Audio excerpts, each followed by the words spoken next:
My name is PO3 Christian Jan Cuevas. So, naka-assign ako sa Northern Police District. Isa sa mga pinagkakaabalahan namin mismo, after kong magtrabaho, after kong mag-duty, binibigyan kong focus that time is yung family business namin na LPG.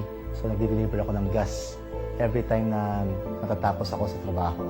And isa pang pinagkakaabalahan namin that time na personal ko is yung mga paalaga ko sa mga piggery. Hanggang sa one time, may isa akong kapitbahay na umorder sa akin ng baboy sa kinakatay namin. Tapos binigyan niya ako ng DVD.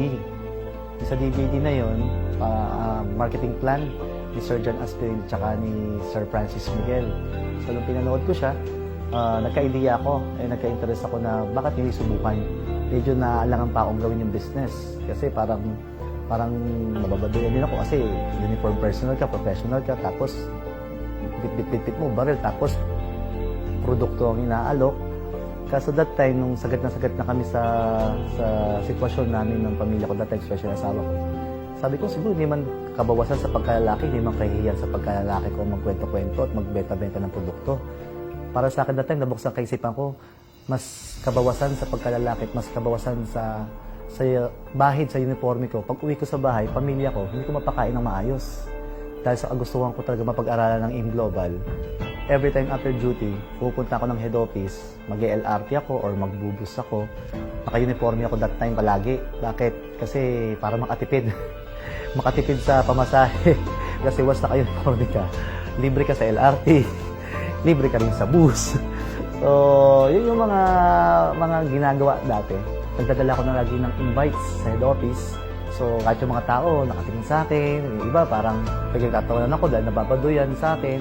Especially yung mga dating kasama ko.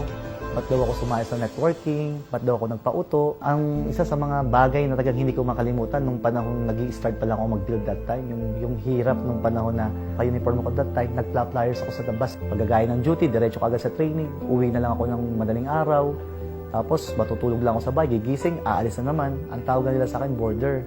Pero madali lang yung mga ganung bagay eh. Kasi napagtitisan yun, ang pinakamahirap yung discouragement na mismong pamilya mo, yung mismong panahon na sila yung pinagkuhugutan mo ng lakas ng loob at pinaglalaanan mo ng mga pangarap that time na talagang magpuput down at talagang hindi maniniwala. Mismong nanay ko, na video ako that time, talagang minumura talaga ako. Dahil mas nagbigay focus ako sa networking kaysa sa ano yung ginagawa namin sa business namin. So, nakakatuwa rito, no?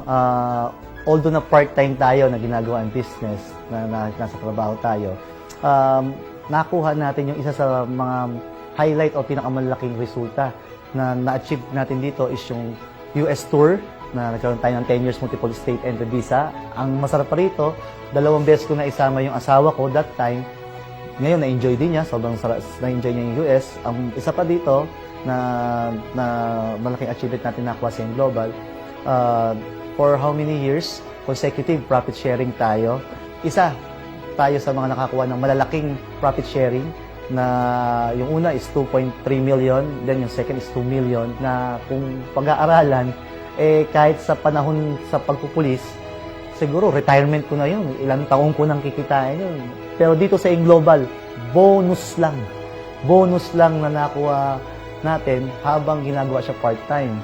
Ang masarap pa rito, for 3 years, nakapasok tayo sa top 20 ng company. Siguro ito lang ang advice ko, especially yung may mga trabaho na gustong gawin yung part-time. So, kahit na small effort, small amount lang ng oras, pagdating ng panahon, it will really count. Para lang tayong nagtanim ng buto, magiging halaman, magiging puno, o nagiging puno, okay, at nagsimulang mamunga, hindi pala natin kayang bilangin ilang bunga ang kayang ibigay sa atin ng puno na nagsimula sa isang buto. Yun yung buto ng desisyon natin na gawin ang AIM Global para sa sarili natin, para sa pamilya natin, at para sa mga pangarap natin, especially sa mga mahal natin sa buhay.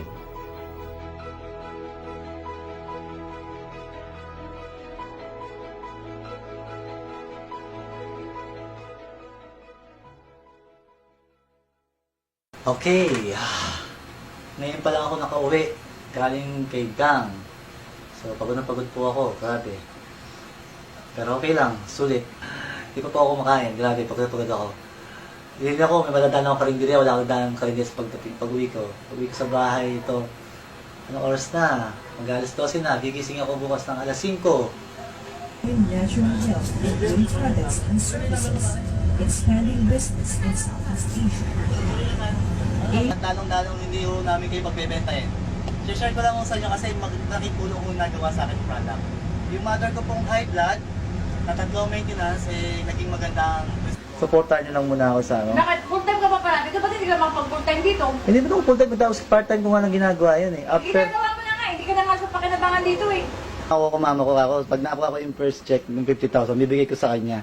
Ubusin, sa 10 sinabi mo, isa nga lang tumama doon. Ano? Lumigay ka nga, hindi ka na bilang ni Sisi, wala ka pa may ikaw. Pyramiding yan. Ha? Malis ka na, kid! Ako ho, kahit ganun, hindi po ako magpapatalo. Tuloy-tuloy pa rin ang laban ko rito sa AIM Global. Happy birthday to you. Happy birthday to you. Happy birthday to you.